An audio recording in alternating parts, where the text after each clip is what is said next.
everybody, and welcome to another episode of Resilience Behind the Walls. This platform is used to highlight the realities of what people behind the walls and what their families are experiencing with the whole injustice of the carceral system, whether it be being locked up or being in institutions of anything of that sort. I have the pleasure to have, well, before we even go into who the guests are for today, the reason why we're filming this podcast is to highlight the injustice that a brother, real good brother, has endured. His name is James Hilton, and this brother's almost been locked up for 25 years. He's been locked up for a crime he didn't commit, and he's been fighting for his freedom ever since, relentlessly. You know, I've had the honor, I won't say it's an honor, but I've been incarcerated with this brother before, you know, and he's a real beautiful brother, like one of the best brothers that I've ever met, you know. So I gave that brother my word that I would help out and other people in the community would help him out too, you know. And it's a blessing that we're at this place where we're at today. So with that being said, I have the honor of having James Hilton's sister and nephew here, Brenda Hilton and Omar Ryan. Thank you for joining us. Thank you. Thanks for having us. Yes. I just want to start off the interview by just asking. I know James Hilton has been inside for 25 plus years. I wanted to know, what type of effect had this had on the family? Because I know because it's no secret that he's inside for something he didn't do. You got any tissue? We won't cry. You know the fact. We could get you some. I know that he's been inside for something he didn't do, and he's been fighting. And I know the family has really been going hard for him all of these years. Now and I know the family's been going hard for him all these years, and I know how it feels to be locked up for something that you didn't do. I've been in jail a couple of times for something that I didn't do, but I never did this much time. So I know with doing this much time, it affects a lot of different people, you know. So how has this affected your family? Like how y'all had to cope with this loss of him being inside? Well, first of all, we're hurting. It feels like he's not here with us, you know, because of the injustice that was put on the family. And everyone just go through their, trials and tribulations. But we all affected real bad. His family that he never even seen before. He wasn't even on for my mother or my father's funeral. My own son too, his funeral. His kids, they was little when he was gone. They snatched that away from him. So, not only a family, his nieces, nephews, kids, everyone that was affected. So.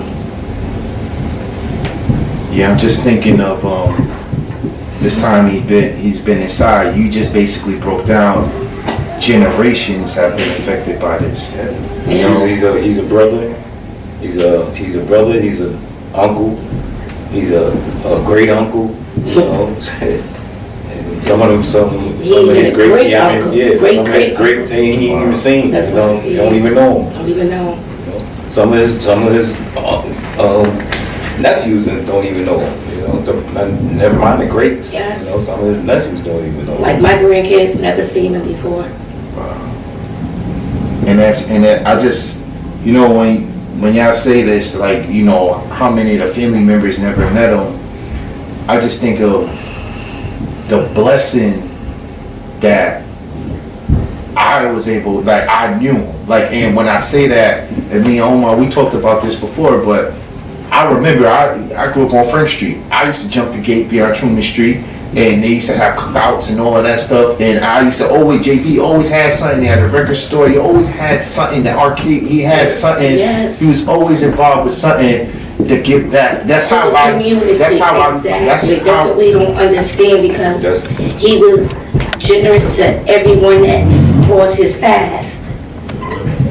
We may have been out there selling drugs and stuff like that, but we took care of families, we took care of kids, you know what I'm saying, take kids downtown, buy them sneakers, you know, we don't bought families furnitures, you know what I'm saying, we was that type of people, you know, we looked out, you know, sure, we wasn't doing the right thing in the community, you know what I'm saying, we made it through, did some falls, but we also did a whole lot of lifting too. You know what I'm saying? We fed, like you said, we fed a lot of families. We was the cookout block. You know, Truman Street was a cookout, and everybody, you know what I'm saying? The block. There's many nights that I ate off of Truman Street. And I got my dinner from Truman Street. You know, I can honestly say that. James loved giving. You know? He couldn't say no. He couldn't say no to nobody. You know what I mean? He loved giving. And sometimes, you know, that was his weakness, you know, because people would take advantage of that. You know what I'm saying? He was real open-hearted. You know what's crazy when you say that? It's like, I think of him inside, and I just think of the interactions he had with people, and he's still like that. Yeah. You can't get that. You can't take it from him. Like, that's just that's who he is. Yes. That's who he is. You know, and it's real giving. Like, anybody asks him for something, he got it. He'll give it to you. He'll give you his last. Yes. You know, I remember a situation where inside brother was like, "Y'all need a paper envelope to write somebody this, that, and third," and it was his last envelope. And you know, he was inside fighting for his freedom. So those envelopes are like, that's your voice to the outside. Right. So it was his last envelope. Just like today, he's in there now doing his time, but if you go and see in the correctional facilities, and he's helping everybody too. Yeah. My brother's like basically knowledge himself to even become a lawyer. Definitely. To this day, he's not even helping himself. He's helping other inmates, helping them in the system. Like I said, I didn't speak on this a lot, but like I said, I was wrongfully incarcerated, and when I was wrongfully incarcerated, this is why I say James Hilton is like one of the most beautiful brothers I know, because I know James Hilton reality. I know he's a good brother and he's locked up for something he didn't do. I know that reality, that he's living behind walls with that reality. But I'm a younger guy, come in, my case is not as heavy as his case, and I'm telling them, hey, you know, they did me wrong, I need some help, and this brother was taking time away from himself and working on his freedom to help me. Yes. And that was one of the reasons why I felt like, it was like in my heart, I said, I gotta help this brother because he helped me. Like when nobody else believed in me, and like the whole world was like, nah, you're done. Yes. There was people inside like James that was like, nah, you're not done. This is the knowledge we learned, and we'll give it to you, and you can, if it works, but we'll help you along the way. And that's real admirable. I'm always gonna be in gratitude for him doing something like that. And like you said, it just wasn't me. He'll come outside and he'll come outside and he'll be at the table working on his stuff, and then people just start coming around him because they got stuff going on, and they'll just turn into a group of people around him, and he helping people there, he helping people there, he helping people, and then it's time to lock up. Yes. And he goes back in his cell, and that's how his days were. Him coming outside and people gravitating around him because he's giving them, he got books, law books, and pulling books, showing them stuff. That's who he was. And I just think, just the description of who he was out here to who he was behind there, and I just think of what an asset he was to the community. Yes. Like this brother is an asset to the community, to our family, and I feel crazy just talking about it because I see the reality of the hit it took on the family. You know, like we all got families. Everybody in our family ain't the best, you know. Everybody got the drunk uncle that we all love. Yes. That we ain't got. He always messing up, but we love him. Yes. And it's like when you got somebody that's a good person, like an asset, and they're taken out, it's like the family, the structure just not the same, you know. Especially when, like, you see every other person that's in the street that knows about the system that tells you that your brother's innocent. You know, like, they got the wrong person. Your brother ain't do it. It really hurts the family bad. Like you said, when they arrested, they got the wrong person, and there's nothing that we can do. I heard that from the first day when he got arrested. It's like every other person. Everybody was like, JB, nah, they got the wrong person. They said it then, and to this day, I never heard nobody talk about JB and say, oh, JB, that X, Y, and Z, he did such and such. Yeah. They always say, JB, James Hilton, yeah, he's in jail for something Something he didn't do. Exactly.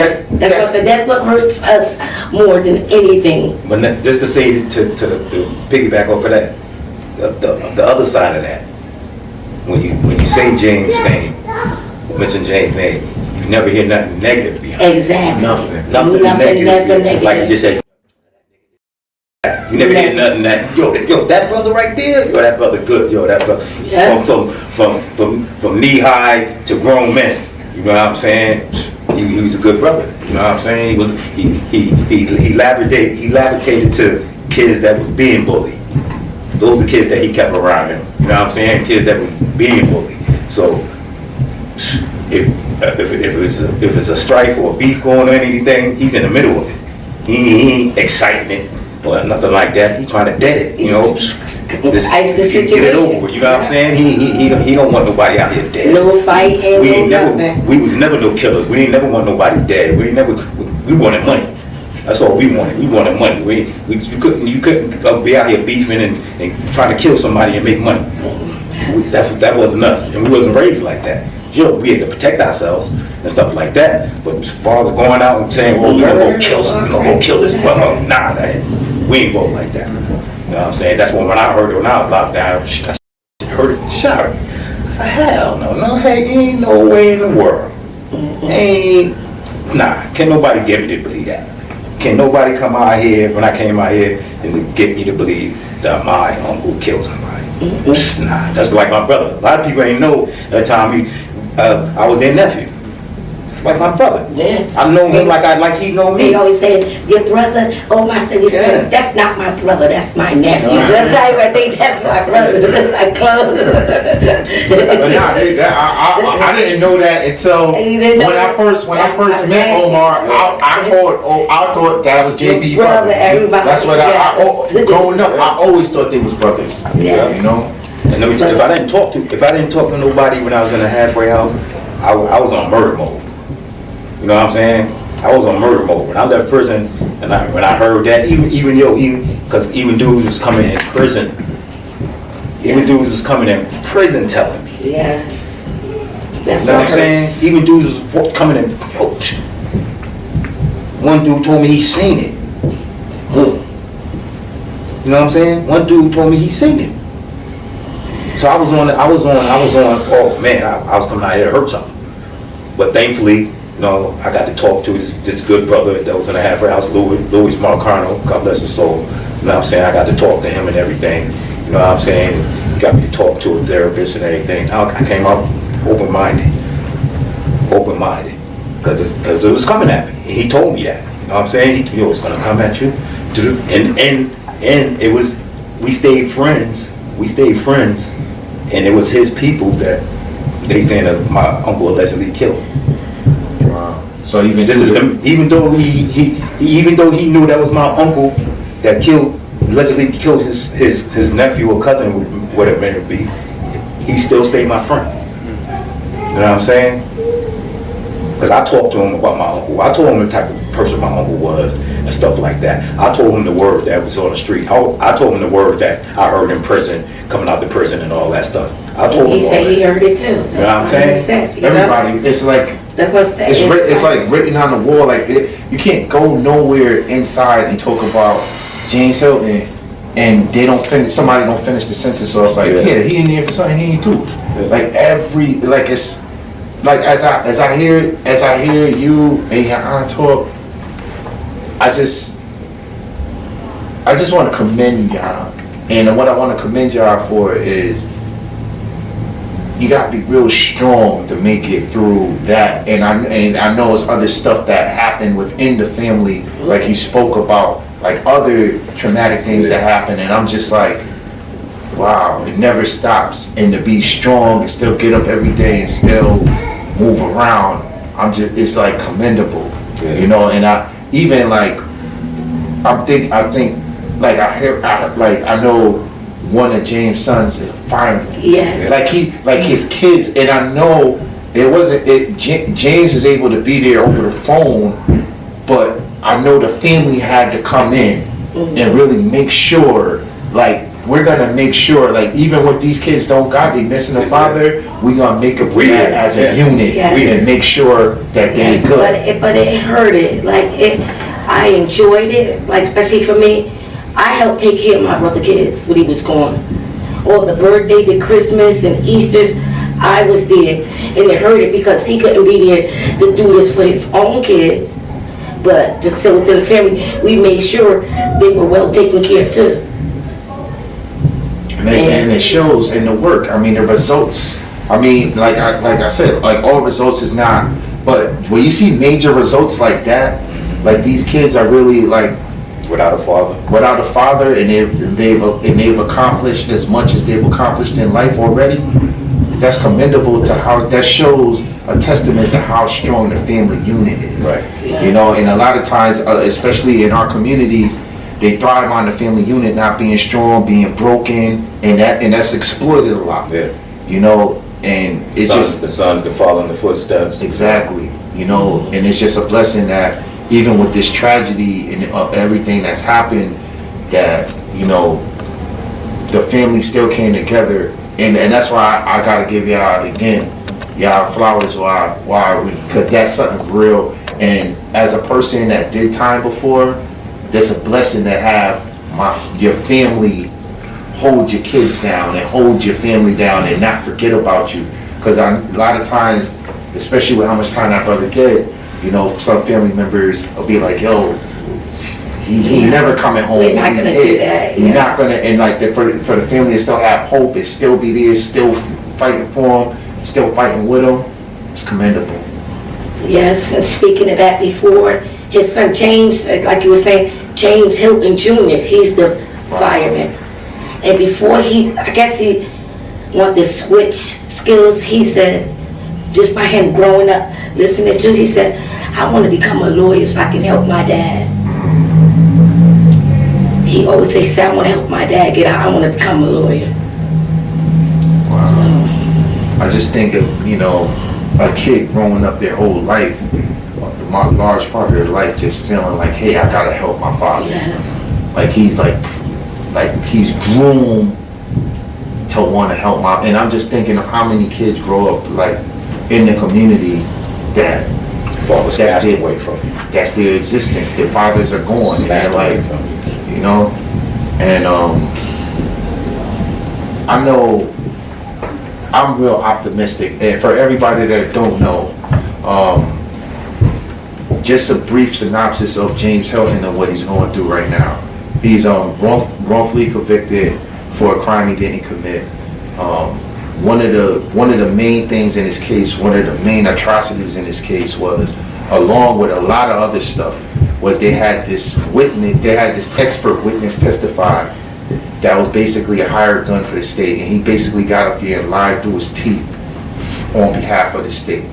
And what happened is, it came out that this expert witness was fabricating stories and whatever basically the state wanted him to say, he said. So once that came out, the guy passed away. This expert passed away. So while James was inside watching Dr. Phil one day, he seen an expert talking about how he used forensics and all of this stuff. Like you could tell the guy knew what he was talking about. Off of Dr. Phil, James got in contact with him, raised the money between him and his family, and paid this expert money to really do an honest investigation, an honest synopsis of his case. As soon as the expert looked at his case, They say no way. and seen it, he was like, absolutely not. There is no way you could have did this where you were positioned at, and where he just explained it so clearly. And that was the first part of the hearing. May 31st is going to be the second part of his hearing. And if anybody, you could contact us, or you could pray. You can do whatever. You can do whatever it takes to get this brother home May 31st, so that this judge has all the facts, whatever support you need, any letters you want to write on behalf for James Hilton. Anything. This brother is a good brother that's locked up for something he didn't do, and we have his family, we have a representation of his family here, and they're talking a small part of the suffering that they had to go through while this brother was inside.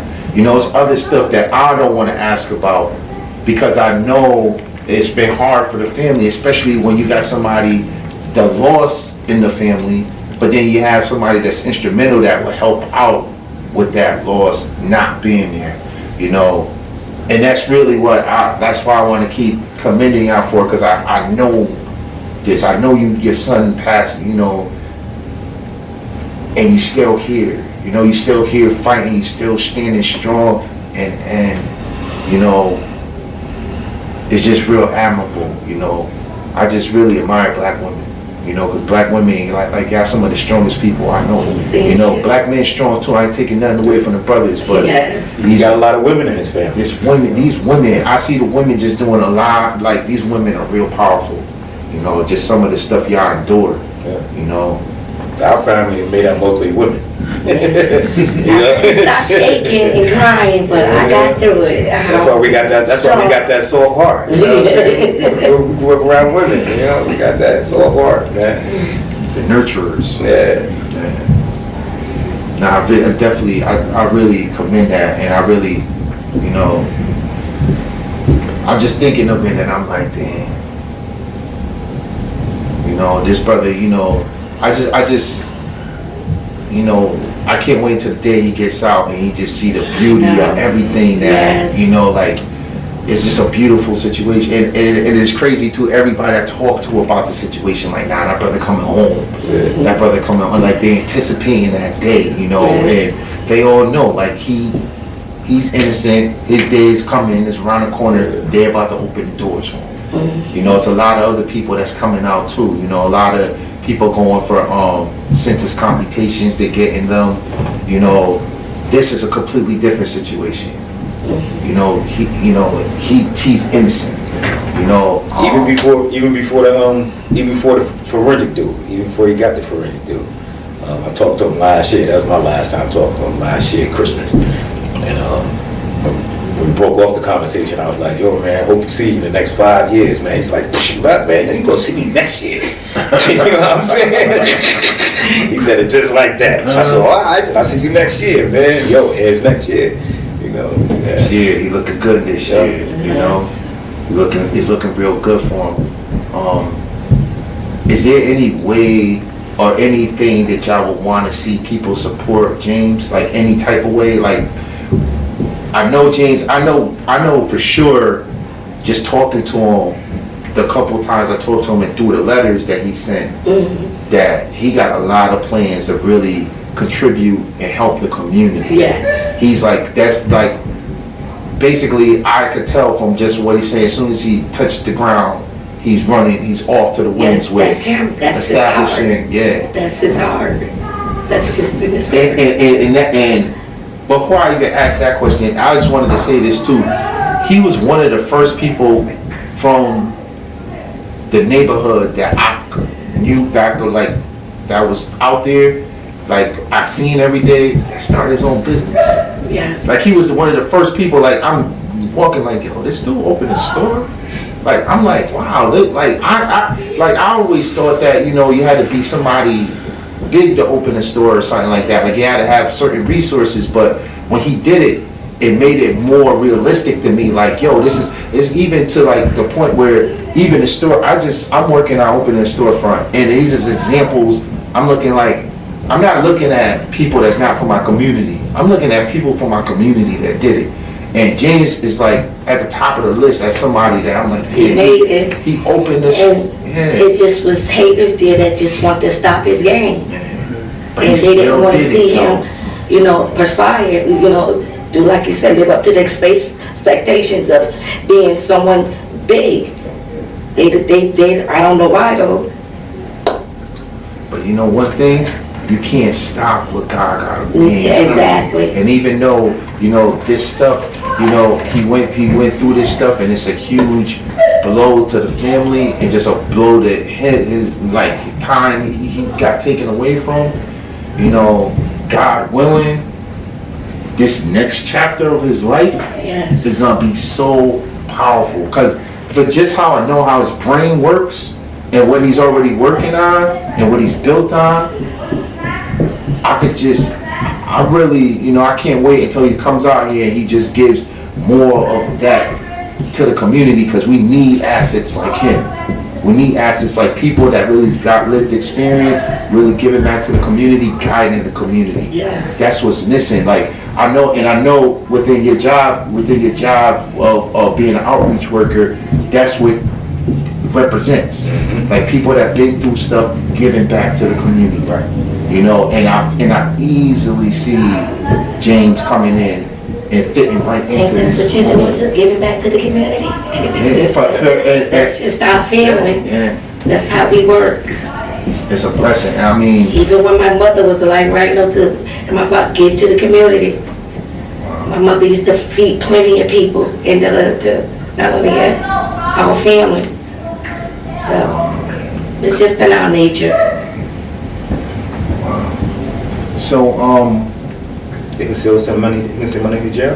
well, they could I think Camille got the thing still up, right? If they- JB, I think he still got the GoFundMe fund for his name in I his don't name. know it though. I don't know where to go from. Well, what we'll do is I think it's like, yes.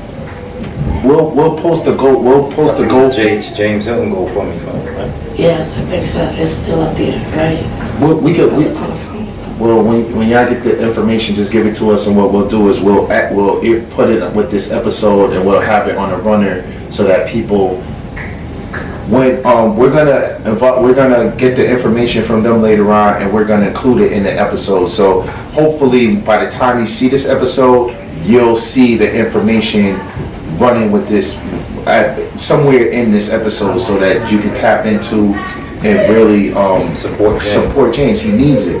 You And know? we really don't need no money. We would just like for you lookers to know, and that live in New Haven to at least write a letter and let us know too that that's what you heard too, that an innocent person is being incarcerated for something that they did not do. That's all. You can take letters. And definitely too, and I say this to everybody, this brother's been in jail over 20 years. His family, our strong family, he got support from the family. But the reality is, the brother's gonna need a lot of other support when he comes home. That's what I'm saying. He's gonna need a lot of other support. And I'm talking to the people that got resources. This brother's gonna come home from being wrongfully convicted for over 20 years. Please, use your resources. We know what people need coming home. Food, clothing, shelter, employment. He's going back to school. He wants to start a business. He wants to give back to the community. This is the stuff I'm letting you know right now. This is what he's gonna need. If you're out there, you got these resources, please, we're gonna run the contact information. Please reach out to the family. Please reach out. Let us connect these resources so when James come home, this success story that we're talking about can turn into the reality. Because this is gonna be a reality. Like, this brother is really, he's an asset to the community. please, if you got resources out there, please come forward with the resources so that you can help this brother really do what he's destined and what he said his heart to do. All this time was taken from him. He wanted to give back. This is how he wants to give back. If you can help him with it on this journey, please. That's all I'm asking. Like, sincerely, that's what the family's asking. You know,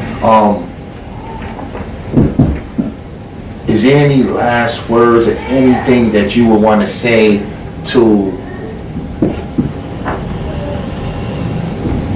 Well, before I get into that question, is there anything, because James is not the only person that's locked up for something that they didn't do, you know, and it's families that got their loved ones taken away, and they're fighting for their loved ones to get out. Their loved ones locked up for something they didn't do. Is there anything that you would want to say to other families that's out there struggling with that same pain that your family had to struggle with? The only thing you can say is be strong and have faith in God. That's number one. And just pray on it, and everything will be all right. But the number one is be strong, because don't let nothing drive you crazy, then you be gone too. So just hang tight and leave it up to God. And I know JB's he's on his way home, but is there anything I want to say to him? To say directly to him? I mean, he's not going to see this, but symbolically, you know, people are going to tell him. They're going to see this, you know, they're going to tell him. So is there anything directly you want to say to him? He's going to be home soon. We miss you. You almost done, so we know you were strong, and just keep your head up to you coming home. I salute you for being strong. Exactly. There's a lot of brothers that can fall in there, fall to that system. Don't, you know, just give up. You know, you didn't give up, man. You stayed strong, you fought the battle, and you won. Yes. You know, I commend you for that. Definitely. And everything they just said, you got a whole community of people out here that believe the same thing and got your back, and they're proud of you. You know. So on that note, I just want to thank you, Brenda. Thank you, Omar, for coming and shedding some light on James Hilton. And again, he goes to his hearing again May 31st of this year. If anybody wants to write letters of anything, any type of support you want to give them, we're going to have the information attached to this episode. Please reach out. I got the information for if you want to write a letter to him. If you want to write a letter, he's in Cheshire Correctional, 900 Highland Avenue. His number is 189-355. Again, that's 900 Highland Avenue, 064410. and everyone that want to write the free JB letters can send it to them. Yeah, James Hilton. That's all with her. His name James Hilton. His inmate number is 189-355. that's the best way. The lawyer said the more letters, the better. Definitely. I just want to again thank you both for being able to join us, and hopefully, God willing, the next episode we're gonna do, JB's gonna be here with us. So it's gonna be a whole different. It's gonna be a celebration episode. Yes. So that's the next episode we're looking forward to filming, talking about JB and everybody that support and that's gonna stepping up to help this brother. I'm thanking you in advance. Thank you for stepping up. And the Hilton family said thank you too as well. So on that note, thank you everybody for tuning in to this episode. And again, the information to support James Hilton is going to be attached to this. Please do whatever you could do to help this brother. And on that note, God bless and see you soon.